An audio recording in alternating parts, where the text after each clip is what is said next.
Bonjour, je veux vous présenter aujourd'hui comment on fait pour modifier son tableau chronologique avec le nouvel outil qui a été mis à notre disposition.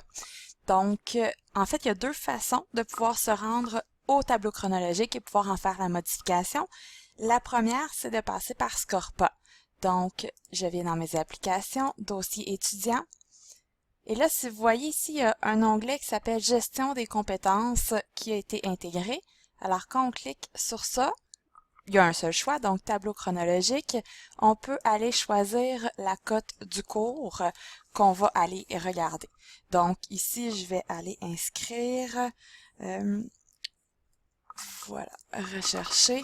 Là, évidemment, j'étais un peu paresseuse, j'ai pas mis de semestre parce que c'est un cours qui est donné pour la première fois, donc je sais qu'il y avait pas beaucoup de versions du cours, mais on aurait pu choisir d'aller intégrer le trimestre là pour vraiment aller obtenir les cours. On voit l'ensemble des cours qui sont donnés avec notre recherche, pas seulement les nôtres. On voit vraiment tous les cours.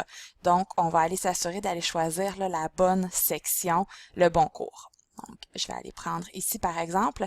Et là, on va se retrouver dans un tableau qui est celui-là, où vous avez la possibilité d'abord, ici, d'ajouter les ressources.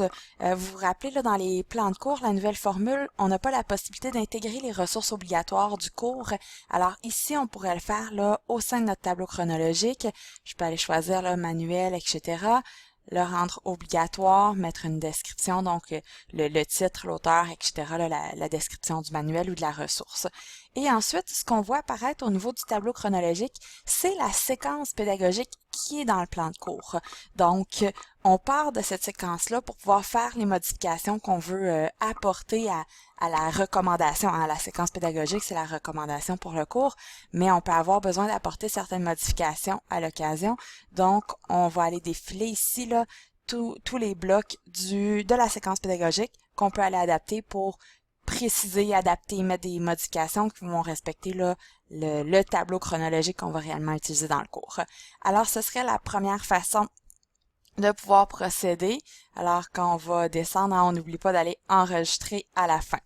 Donc ça, c'est une des techniques qu'on peut aller utiliser. Il va falloir le faire pour chacun de nos cours.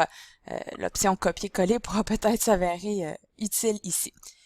L'autre façon de pouvoir accéder à votre tableau chronologique, puis on va aller voir en même temps ça donne quoi dans notre page e-cité.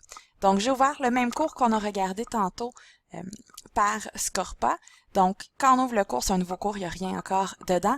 Vous voyez maintenant ici, au cours de la session d'hiver 2020, on avait seulement la mention du plan de cours. Maintenant, on a la mention tableau chronologique qui s'est ajoutée. Ce cours-là n'a pas été adapté, j'ai rien enregistré. Donc, quand je vais ouvrir le document, ça me donne un tableau chronologique qui est vide. Alors, c'est pas ce qu'on veut, on va aller l'alimenter. Donc, je reviens dans ma page cité. Je peux passer pour me rendre au même endroit que tantôt par l'onglet Outils et je vais aller chercher Générer document officiel du cours. En passant par là, on arrive sur la page ici. On n'a pas accès à la modification des plans de cours, mais on a accès au tableau chronologique. Ouvrir. Et ça m'amène exactement à la même page où on était tantôt. Donc, selon ce avec quoi vous êtes plus à l'aise de travailler, vous avez le choix là, de passer par l'un ou par l'autre. Si vous avez seulement un cours, c'est peut-être plus facile de passer par votre page e-cité. Ça vous évite de faire la recherche et de naviguer là, à travers l'ensemble des sessions. Si vous êtes habitué, vous avez plusieurs cours, vous êtes des experts de Scorpa, peut-être que vous allez préférer passer directement par Scorpa et faire une recherche en fonction du semestre et du code de cours. Donc, je vais avoir l'information ici. Je ferai les modifications que je veux et je vais aller enregistrer à la fin. Je le ferai pas pour l'instant. Dans ce cours-là, je ne vais pas l'ajouter. Par contre, je l'ai fait dans un autre cours, donc je vais vous apporter, c'est encore le cours aspect légal, mais si je suis allée cliquer sur enregistrer en bas de ma séquence, et à partir du moment où j'enregistre, qu'on arrive ici, et je reclique sur le tableau chronologique, vous vous rappelez, il était vide tantôt, je viens ici, et ce que j'avais dans ma séquence pédagogique, que j'ai accepté comme étant mon tableau chronologique, ici là, simplement pour avoir un exemple, et maintenant complètement alimenté dans le tableau chronologique du cours. Alors, ce serait là la façon toute simple de venir modifier votre tableau chronologique, de l'adapter Alors en bref, hein, si vous avez un cours à faire, la méthode la plus rapide, on va venir ici dans Outils, générer document officiel du cours et ouvrir. Ça va vous amener dans la page Scorpa. Vous faites les modifications à partir de votre modèle qui est la séquence pédagogique recommandée. Vous faites vos adaptations et votre tableau chronologique va être terminé. C'est pas plus compliqué que ça.